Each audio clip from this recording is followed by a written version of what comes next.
ప్రజ ఇలా ముఖ్యమంత్రి బాటలు నడుస్తున్నట్టున్నారు కాంగ్రెస్ పార్టీ నాయకులు. ఇలా ఎంఐఎం పార్టీ నాయకులు గట్టేసి ఇలా ఎన్టీఆర్ ఘాట్ కూల్చేస్తాం, పీవీ ఘాట్ కూల్చేస్తామంటే ఇలా ఎంఐఎం పార్టీని బీఆర్ఎస్ పార్టీకి బొందబెట్టిన విషయాన్ని గుర్తుంచుకోవాలి. 15 నిమిషాలు సమయం ఇస్తే నరికి చంపుతానే ఎంఐఎం పార్టీని మొత్తం ఎక్కడ కూడా భూస్థాపన చేసిన విషయాన్ని గుర్తుంచుకోవాలి. రెడ్డి అయినా రావైనా ఎవ్వరైనా కూడా మా కాళ్ల కిందకి వచ్చి పడుండాల్సిందే అని చెప్పి ఎంఐఎం పార్టీ అంటే కూడా సిగ్గు లేకుండా, పౌరుషం లేకుండా, రేషం లేకుండా, రోషం లేకుండా వాళ్ళ మోచేతి నీళ్లు దాగే కాంగ్రెస్ బీఆర్ఎస్ పార్టీ నాయకులారా, మీ నాయకుల వివరశాలి ఫస్ట్ మార్చుకోండి. ఫస్ట్ అంత వేదిక మీద అర్చకులను పిలిపించి, బ్రాహ్మణత్వం పిలిపించి వాళ్ళు స్పష్టంగా ఆశీర్వాదం ఇస్తుంటే ఇలా హిందూ ధర్మం గొప్పతనం, సర్వే జన సుఖినోభవంతు అని చెప్పి ప్రతి వ్యక్తి, ప్రతి ప్రాణి సుఖ సంతోషాలతో ఉండాలని కోరుకునే ధర్మమే నా హిందూ ధర్మం. గాడ్ బ్లెస్ యూ కాదు, సర్వే జన సుఖినోభవంతు. ఇది నా హిందూ ధర్మం యొక్క గొప్పతనం. కానీ మూర్ఖుడికి ఏం రాదే, బ్రాహ్మణోత్సవంలో ఆశీర్వాదం తెలియదే. అక్కడ వేదికమైన నాయకులకు సిగ్గుండాలి కొంచెం. పోయి నీ భార్య పిల్లలు అడుగుండ్రి. అలా నిన్న వేదికమైన మహేష్ కుమార్ గౌడ్ గారు మీతో పాటు మీ నాయకులు పోయి మీ తుంగతుర్తి ఎమ్మెల్యే బ్రాహ్మణోత్సవం మీద, హిందూ ధర్మం మీద మాట్లాడిన మాటలు తీసుకుపోయి మీ భార్య పిల్లల మీద నిలబెట్టి ఆయన మాట్లాడేది కరెక్టేనా?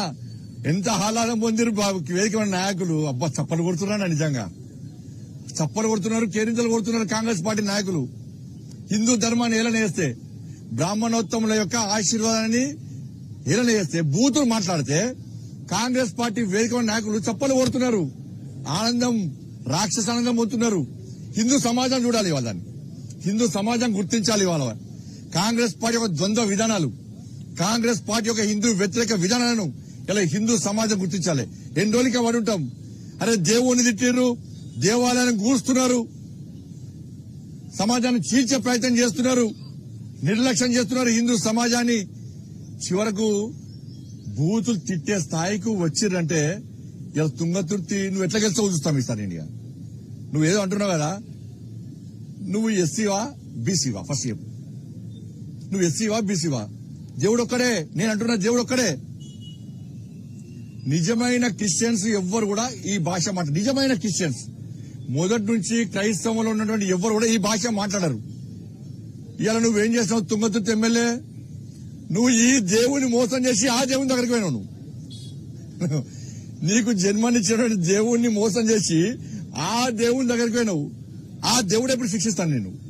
అరే ఆ దేవుని మోసం చేసి నారకొచ్చింది మూర్ఖుడు, ద్రోహి, దేవుళ్ళ మోసం చేసే ద్రోహి అని చెప్పి నీకు శిక్షించడం స్టార్ట్. నీ పతనం తప్పదు, రాసి పెట్టుకో.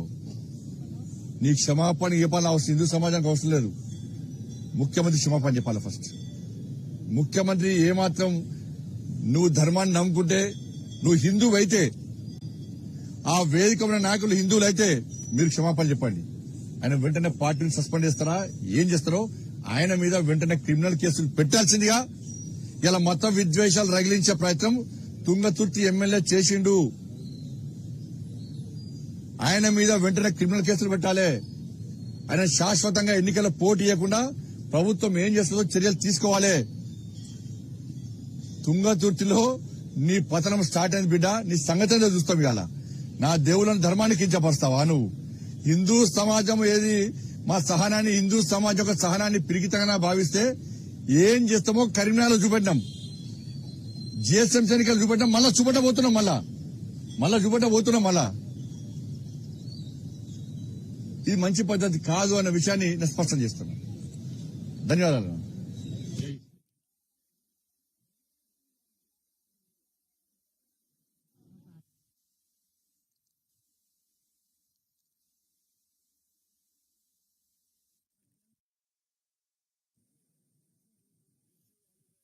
సక్సెస్ కావాలి, ప్రశాంతంగా ఎగ్జామ్ రాయండి. ఆ తల్లి ఆశీర్వాదం మీ అందరి మీద ఉంటుంది. ఇక్కడ టెన్షన్ పడాల్సిన అవసరం లేదు, ఇబ్బంది పడాల్సిన అవసరం లేదు. అందరూ సక్సెస్ కావాలి.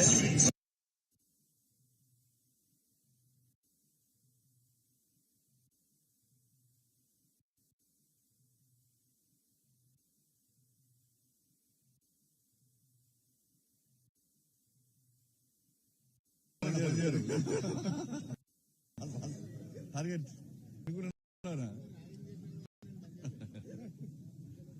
సరేనా?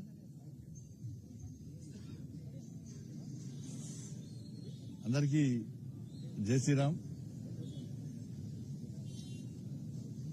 మొన్న గతంలో జరిగినటువంటి స్థానిక సంస్థల ఎన్నికల్లో గ్రామ పంచాయతీ ఎన్నికలు గాని, మున్సిపల్ ఎన్నికలు గాని, కార్పొరేషన్ ఎన్నికల్లో భారతీయ జనతా పార్టీ అభ్యర్థులుగా గెలిచినటువంటి ఆ అమ్మవారి, ఆ స్వామివారి ఆశీర్వాదంతో గెలిచినటువంటి, ప్రజల ఆశీర్వాదంతో గెలిచినటువంటి మా గౌరవ ప్రజాప్రతినిధులందరూ కూడా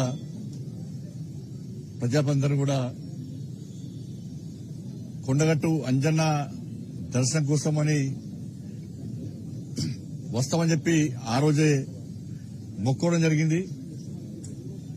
ఆ తల్లి దయతోని, ఆ స్వామివారి ఆశీర్వాదంతోని, ప్రజల ఆశీర్వాదంతోని, కార్యకర్తల కృషితోని అనేక మంది, గతంలో ఎన్నడూ లేని విధంగా అనేక మంది ప్రజాప్రతినిధులు వాళ్ళ విజయం సాధించడం జరిగింది.